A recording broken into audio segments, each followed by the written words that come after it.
হ্যাঁ, welcome back Bengal রুফিংয়ে। আমাদের সেই 6 কাঠা বাস্তু জমি, খুব মনোরম পরিবেশে। এই যে বাউন্ডারি শুরু, একদম যে দেখতে পাচ্ছেন দূর অবধি বাউন্ডারি। প্লটের ভেতরে ঢুকলাম আমরা। একটা টালির সেট আছে এখানে।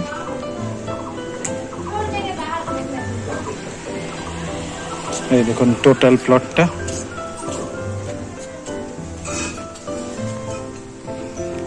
মনোরম পরিবেশ, প্রচুর গ্রিনারি।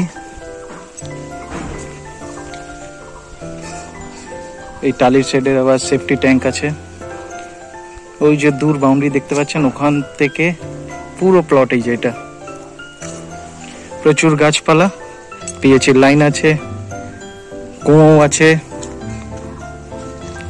বাইরে টয়লেট বাথরুমও আছে, আর প্লটের ভিতর দিয়ে হেঁটে যাওয়ার জন্য একটা রাস্তাও আছে। এক্সিলেন্ট প্রপার্টি, গাছপালা দিয়ে ভর্তি, ফুল গ্রিনারি। 6 কাঠা জমি, ইনভেস্টমেন্টের জন্যও বেস্ট, থাকার জন্যও বেস্ট। 3-4 মিনিট হেঁটে স্কন মন্দির তৈরি হচ্ছে। আর পুরনো পাড়া, একদম সুন্দর জায়গা। পাখিদের কলরব হচ্ছে, সুন্দর জায়গা।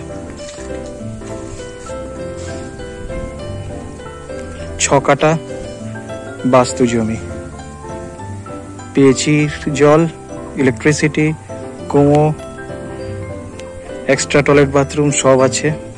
কমার্শিয়াল ভ্যালিউ আছে, যেহেতু পাশে মন্দির, রঘুনাথ গোস্বামী মহারাজের জন্মভূমি সব আছে। কমার্শিয়াল পয়েন্ট অফ ভিউ দিয়েও দারুণ স্পট। Thank you.